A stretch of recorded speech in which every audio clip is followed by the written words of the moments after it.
Well, good evening. We're here with episode 3 of Behind the Bombers.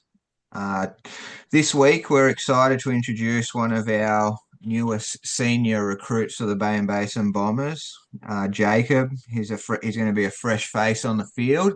I can already see it in his eyes. He's looking pretty excited about the week that's to come.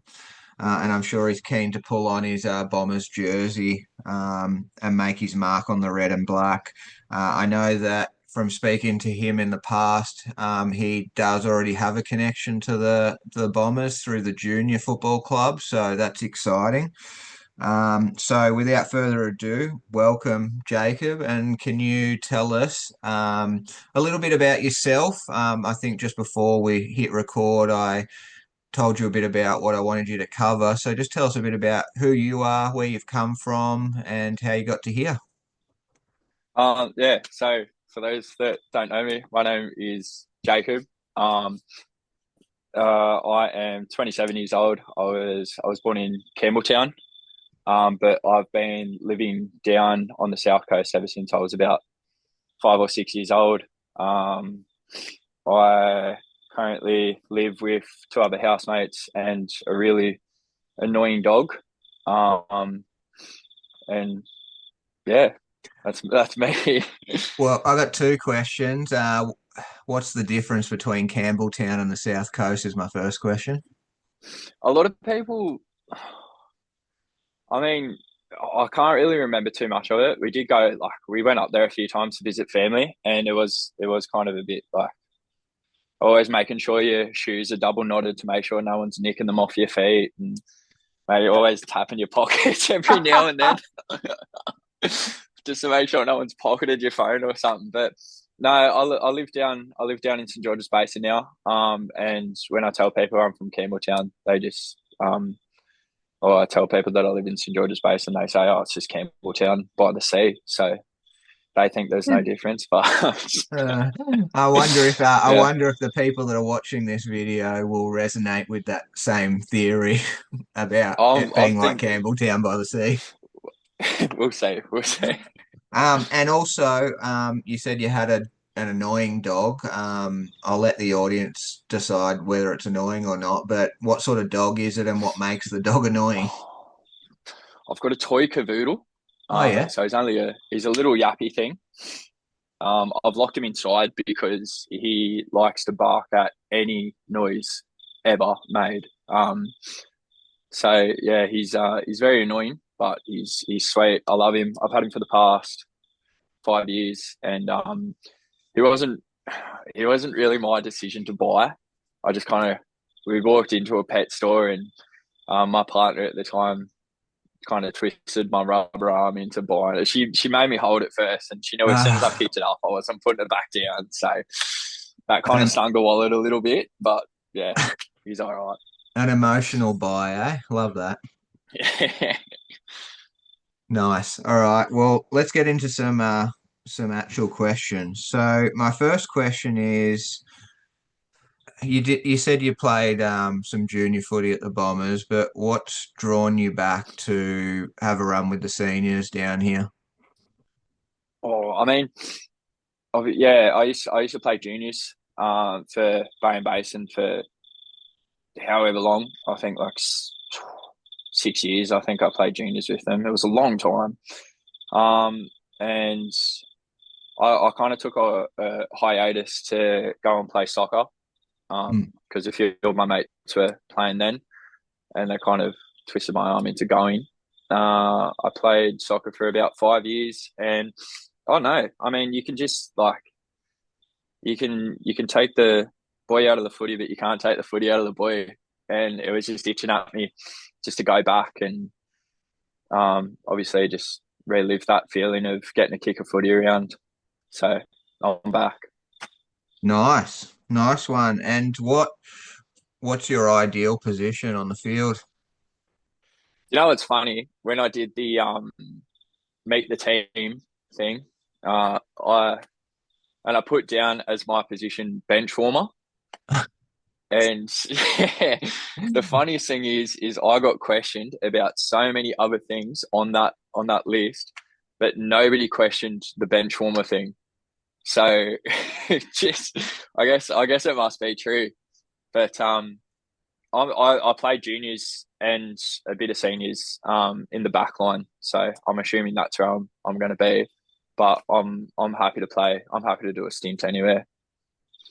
Nice. So if so, you don't think Stubber might be messaging you asking if you're bringing the oranges for the bench? I'm definitely bringing the oranges or the red frogs, whatever's on special that week at Woolies. I reckon. Yeah, yeah. They've got some good cinnamon donuts. I got some from Woolies today, so maybe that'll be the goods. Bit of sugar. Bit of sugar, yeah. I might save them for after the game though. All right. So next question: how would you describe your playing style? And you've already stated what position you are. I guess to make the question a little more simplistic, when we talk about playing style, do you rely on your skills? Do you rely on your fitness? How do you like to play the game when you're in your ideal position? Well, I mean, I'm 6'3", so I kind of use my height to my advantage, I'd say, because I am very. I've actually been referred to as a baby giraffe on ice skates. Back when I used to play soccer, so I guess my just get the ball, stick your head down, and just run basically. And then if all else fails, just put the biggest torp on and just hope for the best. Yeah, Um, yeah. you might need to maybe come up with a better game plan when you're talking to the coach, though. I don't know how he's going to go with a torp and see how it pans out, but yeah, I get I what you're hope saying. he's. I hope he's not watching this right now.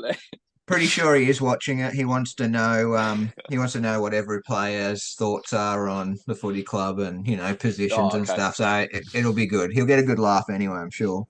Yeah. So this is, I guess, you have said you played footy seniors in a capacity prior, but let's just make it sound like this is your first year of senior footy. It is with the Yep. Bombers anyway, but if you were to set a goal for yourself for this year, what is it that you want to get out of this year of footy?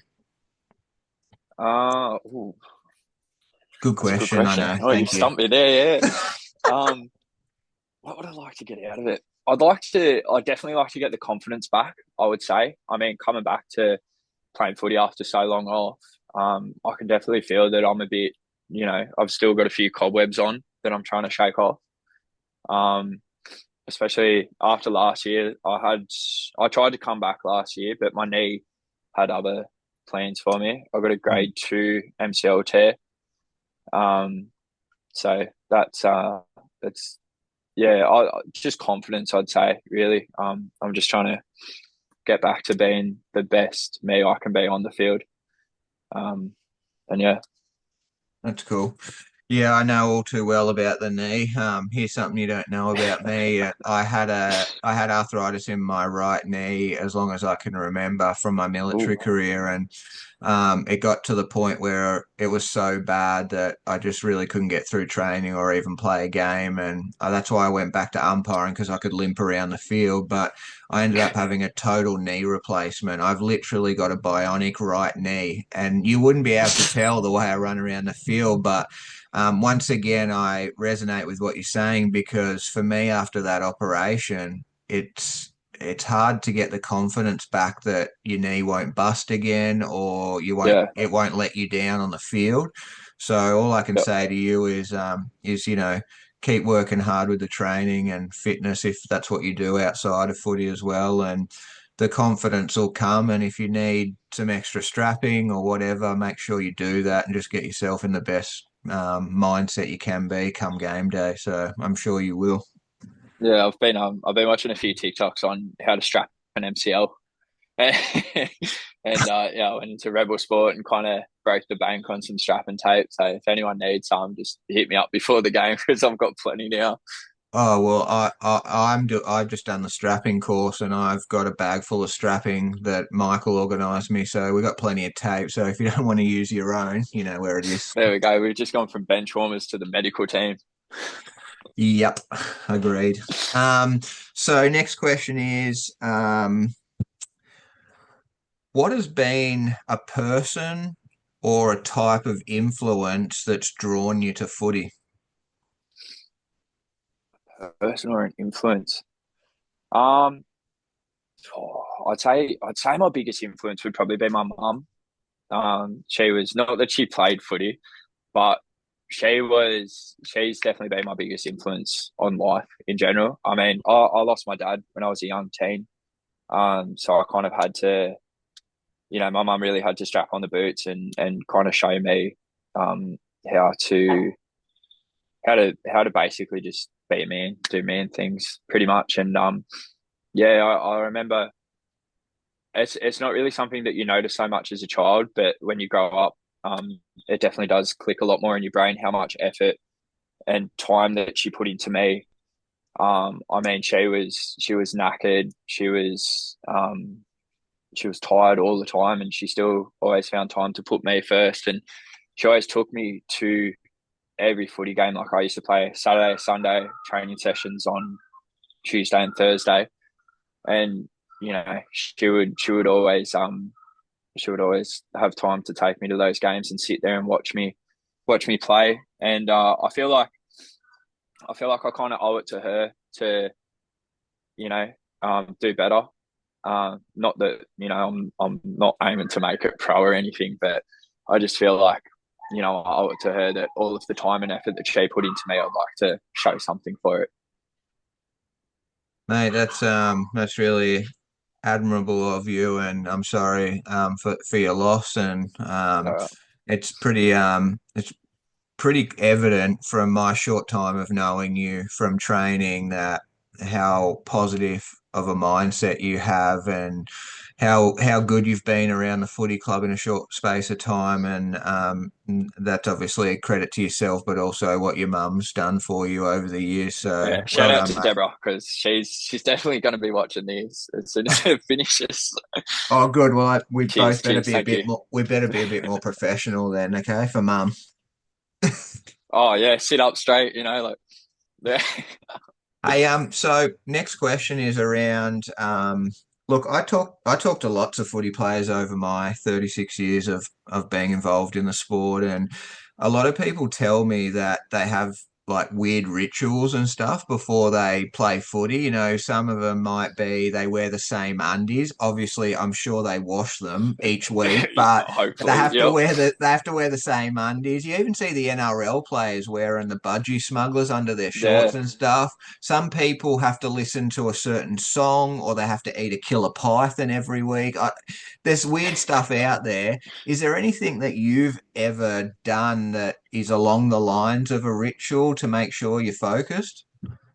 I see. I try my hardest to stay away from them because I feel like it's too you're becoming too reliant on if you miss your ritual, then you're in that headspace of like, oh my god, like I didn't tie my left shoe before my right shoe before I started playing. Like that's why I played so bad. And yeah, I try to stay away from them. But I'd say I usually do have when I wake up, I have an ice cold shower in the morning, but that's usually just to wake myself up. But yeah, in regards to pre-game rituals, I kind of like to stay away from them.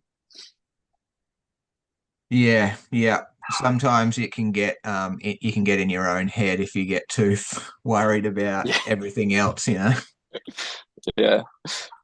Um, Look, if you were able to, have an AFL player come down and have a game at the Bay and Basin, who would you pick, do you think? And Oh, why would be a good one too. see, I want to say Chad Warner. See, now this is a crazy thing. I actually don't watch that much footy, but I'm pretty sure Chad Warner from the Swans. Only because me and him share the same hairline. No, no, I like him. I like him. From the footy that I have watched, he's definitely been my favorite player because he's quick. Um, yeah, he's just rapid on the ball. His hand movement's good. Um, I don't really know what I'm talking about because I don't really watch too much footy. I've been trying to get into it, but I'd say yeah, bringing him down and just getting that getting that movement through midfield and linking up play through there would probably be really good to learn from. Yeah. If I was to pick one player, it'd probably be Toby Green from the GWS Giants. He's You want us to be grubs, don't you? You want us to well, be grubby. I do find him grubby, yes, and I'm sure other people see a bit of that grubby side, but outside of footy, he's a real leader and what he does for the community, Yeah, but he's also a forward like me, and I just love how he picks up the ball and has shots on the run anywhere on the field. He's accurate. And passionate. that's someone I look up to, someone off the field and on the field. So yeah, that's my 2 cents worth, but it's not my interview, obviously. No, but you do run it, so Um,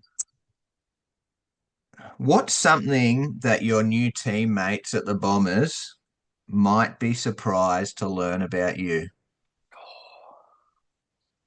I'm oh sure there's man. heaps of things, but because it's on the spot, it's hard. Oh, okay. All right, here's one. And every time I tell someone this, they never believe me. And it's actually got something to do with that drink that you just had. I cannot burp. I have never burped my entire life. All right. And I'm being so serious. Apparently, there's a muscle in your throat, and when it's not strong enough, it can't produce the gas to burp. So yeah, I've got an idea for you. It's a bit crazy. But maybe me and you could do like a ventriloquist act where you do the burp thing and I actually do the sound. what you want to do this now? Yeah, let's try it now. Let's go. You ready? I'll go All right, one, yep, two, three, and then after three, you do it. You ready? yep, One, yep. two, three. There was there was a delay in that for sure. Uh, Oh that my god! that's because of the internet. There's that small delay. So I did it, and then your mouth opened 5 seconds later. Oh, at Anyway, least, I bet yeah. you, I can promise you that no other interviews that follow this, there'll ever be that ventriloquist act happening. Trust me, that's just for this interview. Oh, apologies for the bad acting there. It was yeah, we'll blame the internet. Yeah, I think your mum's gonna get a huge laugh out of that for sure. she'll love it. All right, so we've talked a bit about footy, and we have sidetracked from time to time about the personal side too. But just think about you've got a weekend off, long weekend or not, doesn't really matter. What's your perfect weekend? Where do you go? What do you do? What do you like to do when you go away on a holiday? Um, I couldn't tell you the last time I ever went on a holiday. Um, I reckon that would that would probably be. I think my last holiday I went to Byron Bay like 2 years ago. So that's to put to perspective how long it's been since I've kind of left the south coast. But my perfect weekend, I'd probably say golf, a bit of golf. Um, Probably going to the gym. I've really been focusing on my fitness. So yeah, golf, gym, maybe the beach if the weather's good enough. Going for a surf, and just hanging out with mates, watching footy, for a casual drink. But now that footy season's back, I'm just keen to rip in. So I'm keen for that to take over my Saturdays. Nice one. Do you own an Australian passport? Oh, it's funny that you say that. I actually had to get my photo renewed last week. But yeah, I do. Okay, and so you had a passport before the renewal, is that right? Yeah, yep, yep. Can you tell me if that older passport was blank, or if not, what stamps have you got in there? I've got Bali, which I'm sure like 95% of Australians would have in their passport, Yeah, and I've got New Caledonia because I went on a cruise one time to go over there. nice one. So you've been overseas and you've been to places in Australia, so you're already sort of well traveled, but it sounds like there's more traveling to do in the future. Fingers crossed. Yeah. All right. And I don't know if you already have a nickname, and if you did, whether it's known to anyone at the Bay and Basin, but you were to have a nickname at the club, what would the players call you? What would your nickname be? I mean, yeah, Giraffe? it could be. No, I used to I go by Jake because obviously it's shorter for Jacob. I used to have a nickname in soccer because I played as a goalkeeper, and they used to call me Fumbles. Um, That doesn't and sound like a good thing as a goalkeeper, mate. Yep, that's yeah. So that was my first game. I had an absolute stinker, and I got stuck with the nickname Fumbles for the throughout my whole career of playing soccer. And it got to, I think it was one game, and it was our grand final, and the coach said, "Got us all in a big group," and I was like, "This is going to be serious." He's got us in a massive team huddle, and he literally said, "Stop calling him Fumbles because we're literally warming up next to the team we're playing. And if they hear that you're calling our goalkeeper Fumbles, they're just going to shoot from anywhere." But yeah, it still kind of sticks around to me, sticks around to this day. I remember last year when I came to training, um, Will Betts was playing, and I was standing up at the clubhouse, and he was in the centre circle on the field. And all I could just hear was him just yell out, "Fumbles!" So it still haunts me to this day, unfortunately. But Well, yeah. well, this being recorded, that may end up going further this season. I knew I shouldn't have told that, but I set you up good then, didn't I? oh, What are you most looking forward to with the season ahead with the Bombers? um, just getting to run back out on that field and just feel that feeling again of kicking a footy, the intensity that football brings, and just to get around like great bunch of people. Like I mean, as a great Sam Stubbs said, um, and I can't remember the exact words that he said, but it was somewhere along the lines of he wants people to be at this club not because of our accolades and our achievements, but because of like the environment that we bring. Um, the positivity around the club is just impeccable. I mean, we're all high fiving each other after each training drill. We're all getting around each other through our wins and our losses. It's just a great bunch of people, and I can't wait to run out on the field with them. And some pretty I mean we've got a bit of work to do, but some pretty handy handshakes as well. We're getting on top of it. We'll get there soon. But you being in the back line, that may be hard for us to handshake, and because I'm not running to you to do it if I kick a goal, you're gonna need to run to me. We can, yeah, I guess we can kind of meet in the middle, but yeah. Well, I've come to the end of my questions, mate. It was a pleasure getting to know you even more than I already have at training, and I know that the viewers are going to get a good laugh out of some of the content in here. I have a feeling you'll know whether people watched it when you go to training and they're calling you fumbles, but I Yep. could be wrong. Maybe they'll be professional and just call you Jake. Let's try and stick to that. All right, mate. Well, good talking to you, and look forward to seeing you on Saturday and seeing what you bring for the Bombers this year, mate. Cheers. Thank you so much. See you, mate.